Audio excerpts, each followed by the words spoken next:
바쁜 현대를 살아가는 사람들이 하나님을 진정으로 만나지 못하는 세 가지 방해물이 있습니다. 첫째, 소음이요. 둘째, 분주함이고, 셋째, 군중입니다. 이렇게 시끄럽고 소란한 세상에서, 그리고 군중 속에 살면서 고요한 가운데 명상하며 하나님과 내 자신을 알기가 쉽지 않습니다. 주위의 소리가 너무 시끄러워서 하나님이 주시는 세미한 영적 소리를 들을 수 없습니다. 현대인들은 조용하게 묵상하며 말씀을 읽기보다는 TV 소리에 파묻혀 살고 있습니다. 뭐가 그렇게 바쁜지 이리 뛰고 저리 뛰고 우리는 아주 급하게 살아갑니다. 아주 바쁜 것, 너무 급한 것, 이것은 죄입니다. 하나님과 함께 할 시간이 없기 때문입니다. 수많은 대중에 파묻혀서 나 나름대로의 정체성도 없이 익명으로 군중의 한 사람으로 무기력하게 살아갑니다.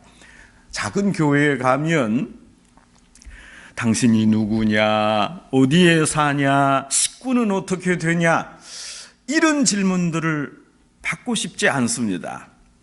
다 귀찮습니다. 현대인들이 큰 교회를 가는 이유 중에 하나는 자신을 철저하게 감출 수 있기 때문입니다. 이처럼 현대인은 하나님의 말씀보다는 세상의 풍조에 따라 살고 있습니다. 성도 여러분, 신앙생활 할 때 내가 홀로 서 있고 또 홀로 산다는 영적인 결단이 필요합니다. 홀로 있는 것을 즐길 수 있어야 합니다. 사람들은 외롭다는 것과 홀로 있다는 것, 그것은 구분하지 못합니다. 홀로 있는 시간을 두려워합니다. 여러분, 외로움은 다른 사람을 의식하는 처사입니다. 사람이 외로우면 다른 사람을 찾아가서 수다를 떱니다. 하지만 홀로 있다는 것은 내가 스스로 이 고독함을 즐기겠다 하는 결단입니다. 외로움이 감정의 아픔이라면 홀로 있는 것은 영적이고 정신적인 독립입니다. 나 혼자 있어야 하나님 앞에 내 모습을 그대로 보여줄 수 있습니다. 홀로 설 때 우리는 먼저 하나님 앞에 자신을 드러내는 훈련을 하게 됩니다. 우리가 기도하는 것과 예배하는 것은 모두가 하나님 앞에 홀로 있는 연습을 하는 것입니다. 지금 수천 명이 함께 예배를 드려도 내가 단독으로 하나님 앞에 예배하는 것입니다. 개인이 모여서 공동체가 되어서 예배를 드리지만 하나님과 나와의 관계는 단독적입니다.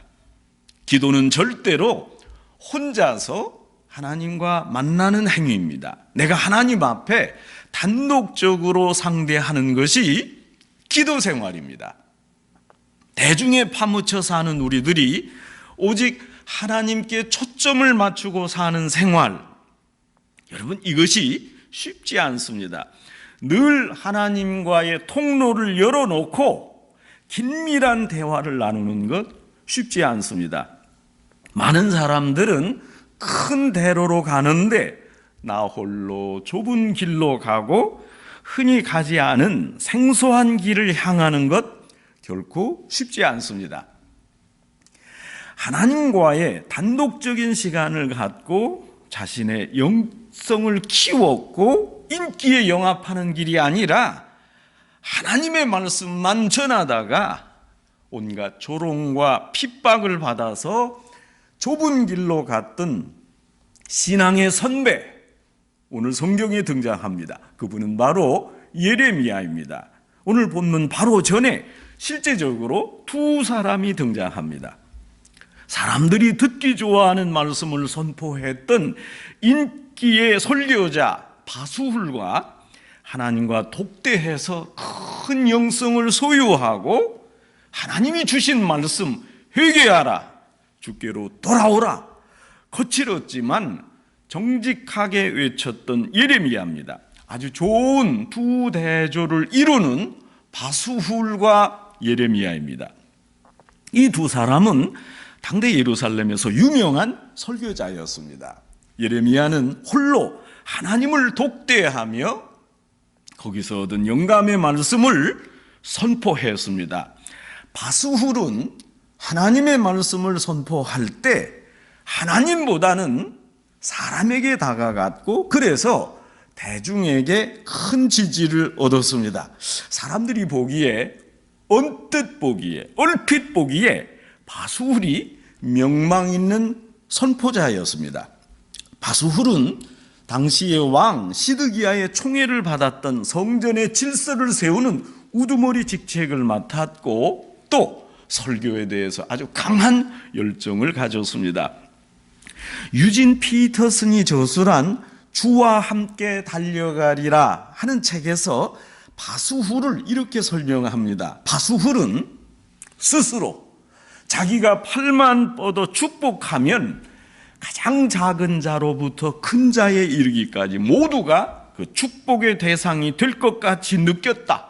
모든 사람이 바수훌의 설교를 좋아했다. 바수훌은 긍정적이고 적극적이었으며 자신만만한 인물이었다.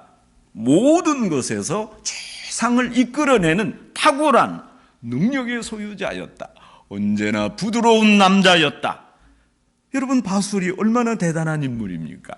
바수훌이 외쳤던 설교의 핵심은 이러했습니다. 여러분, 걱정하지 마십시오.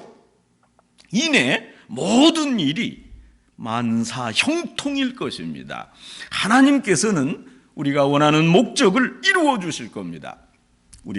우리가 하나님의 백성이고 그분은 우리를 통해서 지구상의 모든 백성에게 복을 주실 것입니다. 우리가 복의 근원입니다. 그러니 절대 근심하지 마십시오. 당신은 위대한 사람들입니다. 소위 평화와 위안의 말씀을 전했습니다. 그러나 예레미야가 전한 설교는 달랐습니다. 예레미야는 백성들에게 하나님의 엄중한 심판을 설교했습니다. 예레미야는 심지어 시드기야 왕에게도 바벨론 왕에게 항복하라 이렇게 권유했습니다. 왕 앞에서 두려움 없이 담대하게 정의의 말씀을 전했습니다. 이쯤 되고 보니까 바수훌은 예레미야 설교 내용이 틀렸다, 잘못됐다 이렇게 주장했습니다. 자기 인기에 영합해서 그 진실한 예레미야를 핍박했습니다. 예레미야는 매국노다 이렇게 외쳤습니다. 시드기야 왕을 능멸하는 교만하고 불손한 설교자다. 어찌 왕을 이렇게 할 수 있는가?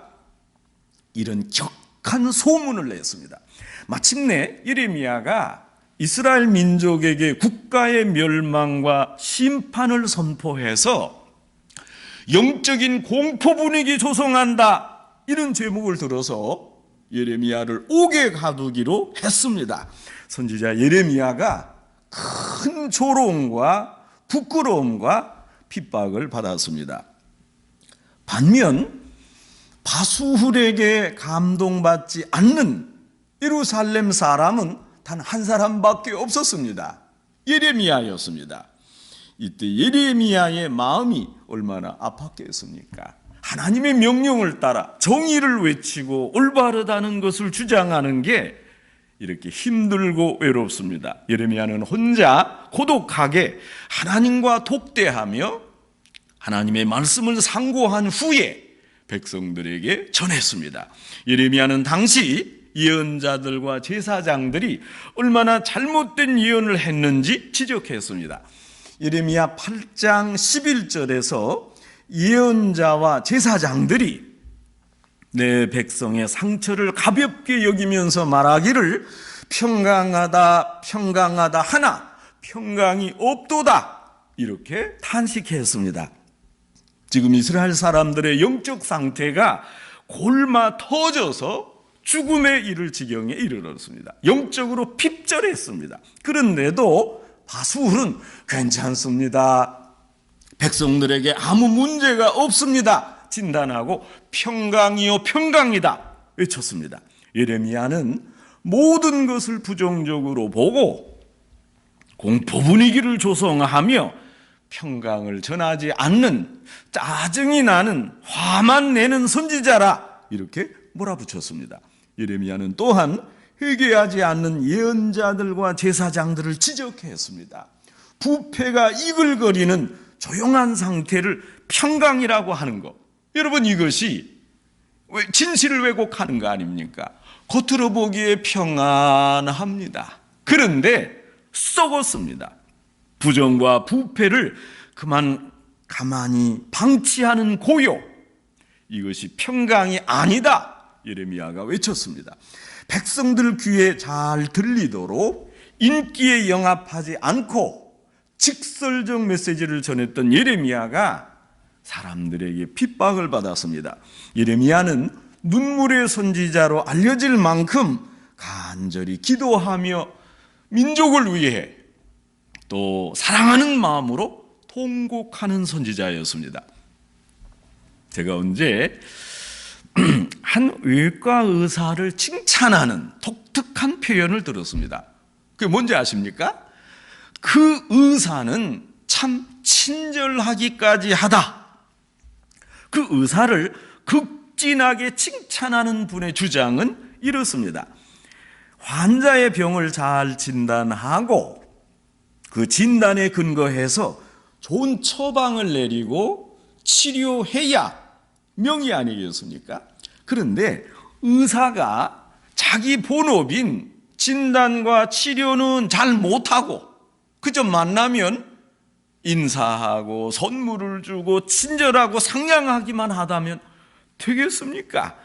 의사가 진정으로 친절하고 해야 할 부분은 병의 원인을 찾아내고 잘 고치는 겁니다. 그런데 그분이 이 의사를 칭찬하기를, 이 의사는 자신의 의무인 진단 처방은 잘하고 게다가 친절하기까지 하더라, 그런 내용입니다. 바수훌은 하나님의 말씀을 전하는 선지자 본업은 제쳐놓고 친절만 했습니다. 사람들을 기쁘게 했습니다.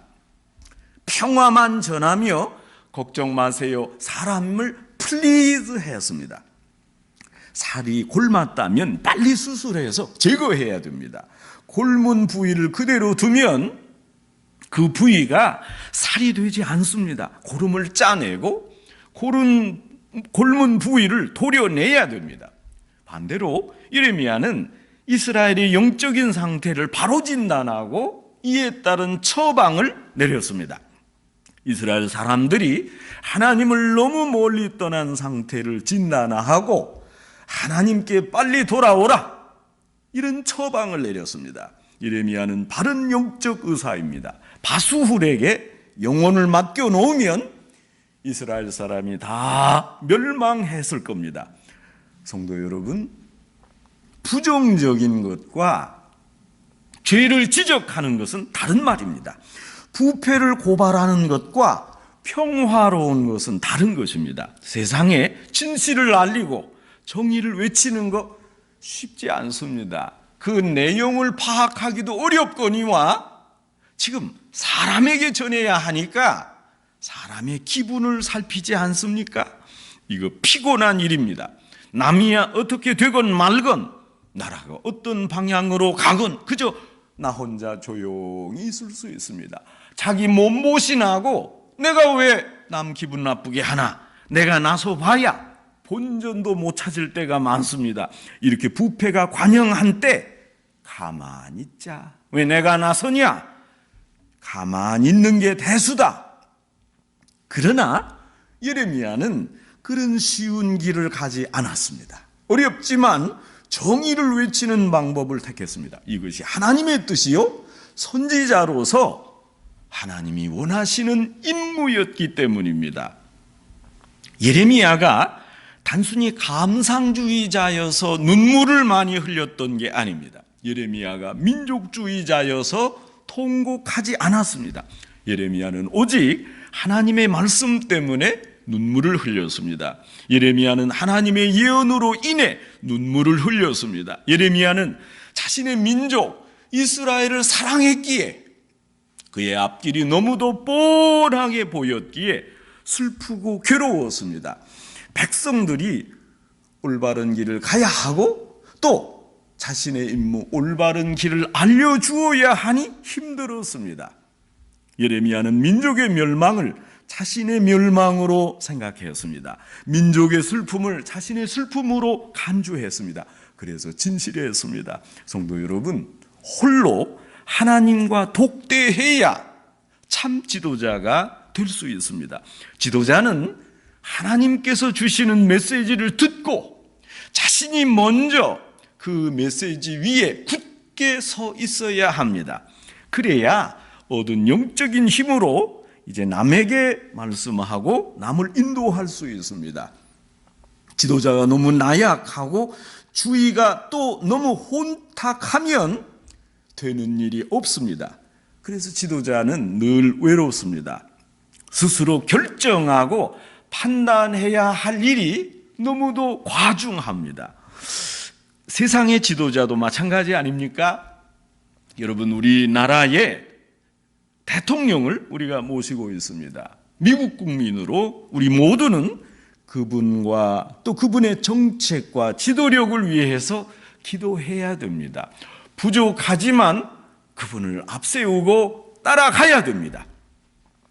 찰스 스윈돌 목사님이 그리스도를 담기 위한 영감의 사색이라는 책에서 대통령의 고독한 순간을 이렇게 설명합니다. 대통령직은 이 세상에서 가장 외로운 직업이다. 대통령 집무실은 가장 외로운 장소이다. 대통령이 받을 수 있는 유일한 위로는 대통령 자신도 그저 평범한 인간이다 하는 사실이다. 특별한 사람이 아니라는 진실이다. 그를 앞서간 모든 대통령들도 자신과의 투쟁을 경험했다. 지도자는 이런 고독의 모험을 기꺼이 감행해야 한다. 그리고 그것을 즐겨야 한다. 인기가 아니라 하나님이 주시는 바를 알고 괴로움을 감내하고 이 어려운 일을 즐길 수 있어야 한다. 대통령이 고독한 시간을 지혜롭게 넘기지 않으면 진정한 대통령이 될 수 없습니다. 이것은 대통령이 국민과 멀리 동떨어져서 살라는 말이 아닙니다. 일부러 뒤로 물러나 운둔하라 그런 의미도 아닙니다. 지도자가 공동체의 존경을 받으려면 그 직위에서 홀로 있는 법을 배워야 됩니다. 세상의 대통령도 홀로 있는 법을 배워야 하는데 하물며 하나님의 말씀을 전하는 선지자는 오죽이나 그러지 않겠습니까? 시편 46편 10절의 말씀입니다. 너희는 가만히 있어 내가 하나님 됨을 알지어다. 예레미야는 지금 이스라엘 민족에 대한 사랑과 아픔을 가지고 간절히 기도했습니다. 이스라엘이 멸망을 당하고 바벨론에 항복해야 한다. 이런 하나님의 말씀을 전하는 게 괴로웠습니다. 그러나 이것이 예레미야의 일이었습니다. 예레미야 20장 8절에서 이렇게 고백합니다. 내가 말을 할 때마다 외치며 파멸과 멸망을 선포하므로 여호와의 말씀으로 말미암아 내가 종일 치욕과 모욕거리가 됨이니라. 내가 괜히 하나님 말씀을 전한다고 이렇게 부끄러움을 당하는 자가 되었도다 탄식합니다. 그런데 현실적으로 예레미야는 하나님의 말씀을 증거하면 할수록 이렇게 더 큰 고통에 빠졌습니다. 여러분, 왜 예레미야라고 사람이 듣기 좋은 말, 괜찮습니다, 소망이 있습니다, 이런 희망의 메시지를 들려주고 싶지 않았겠습니까? 있는 이스라엘 사람들을 그대로 인정하고 소망을 북돋아 주고 싶지 않았겠습니까? 꿈과 용기를 솟게 하는 희망찬 설교도 하고 싶었습니다. 그런데 예레미야는 언제나 반대 메시지만 전했습니다. 너희가 틀렸다. 이러면 안 된다. 하나님을 떠나 우상 숭배하고 있으니까 이제 곧 포로로 잡혀갈 것이다. 그러니 회개하라. 당장 돌아서라. 이런 긴급한 순간에 회개하지 않느냐? 회개하라. 하나님 앞에 당장 나와 무릎을 꿇어라. 죄악과 허물에 아직도 왜 빠져 있느냐? 예레미야는 마치 자신에게 말하는 것처럼 이스라엘 백성들을 향해 외쳤습니다. 예레미야의 마음이 아프고 가슴이 저렸습니다. 여러분, 그런데 어찌 보면 이것은 축복입니다. 시대를 아파하는 사람이 있기에 역사가 발전합니다. 문제의식을 가지고 하나님께 나아가는 사람들 때문에 세상의 고통이 줄어듭니다. 세상의 비리가 없어집니다. 세상이 불의와 거짓으로 타락해 갈 때 이로 인해 애통하는 마음을 가지면 이 사람에게 복이 있습니다. 예수님 말씀입니다. 애통하는 마음을 가진 이는 이 땅을 살아가는 많은 사람들의 문제에 자신을 내던지고 그것을 동일시합니다. 그리고 내 문제로 여기고 함께 노력합니다. 공동체 불행은 곧 공동체에 속한 개인의 불행이요, 고통입니다. 공동체 다른 사람의 문제가 본인의 문제였기 때문에 예레미야는 함께 고통을 받으며 탄식의 눈물을 흘렸습니다. 여러분, 이런 의미에서 예레미야는 예수님의 심정을 가졌습니다. 예수님은 이 땅에 오셔서 이스라엘 백성들에게 하나님의 나라를 선포하고 그 나라로 초청하셨습니다. 그런데 사람들이 거절했습니다. 예수님께서 예루살렘 성을 보시면서 탄식해 하셨습니다. 예루살렘아, 예루살렘아, 내가 암탉이 병아리를 품듯이 내 자녀를 모으려고 했는데 너희가 수없이 거절했구나. 예수님께서 예루살렘 성을 보시면서 통곡하시던 마음으로 지금 예레미야가 이스라엘 민족을 보면서 통곡하고 있습니다. 언젠가 제가 존경하는 목사님께서 하신 이런 말씀을 기억합니다. 목사는 늘 고통 속에 산다. 교인들이 기도해달라고 하면 그 기도 제목이 모두 나 목사의 기도 제목이고 결국 교인들의 고통이 다 목사의 고통이 되기 때문입니다. 여러분, 그런데 생각해 보면 이것이 어찌 목사만의 일입니까? 우리 모든 믿는 사람들, 특별히 교회 지도자들은 이렇게 고통을 함께 나누고 담당해야 합니다. 그걸 담당하고자 교회 지도자가 된 것입니다. 죄악과 불의를 보는 순간 거짓과 미움과 타락 속에 있는 인간, 우상숭배하는 인간을 보면서 아파하고 고뇌하는 것이 그리스도인의 참된 모습 아니겠습니까? 예레미야는 하나님 말씀을 소신 있게 전했습니다. 가감없이 전했습니다. 하나님이 전하라 그대로 전했습니다. 예레미야는 거짓을 전하라니까 성실하게 전하는 그런 거짓 선지자가 아니었습니다. 예레미야는 거짓 평안이 아니라 진정한 평화를 누리게 하고자 회개를 촉구했는데 이스라엘 백성들이 끝까지 거절하고 결국 회개하지 않았습니다. 회개는커녕 예레미야에 대해 적대적인 감정을 가졌습니다.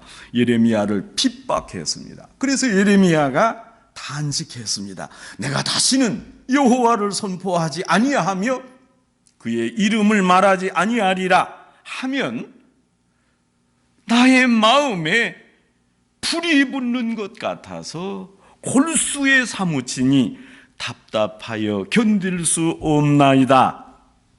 예레미야가 너무 힘들어서 하나님 말씀을 전하지 않고자 다짐도 했습니다. 그럴 때마다 예레미야 마음에 불이 붙는 것 같아서 견딜 수 없었습니다. 이러는 가운데 예레미야가 하나님께 질문했습니다. 하나님, 왜 제가 이 백성들에게는 멸망만을 증거해야 합니까?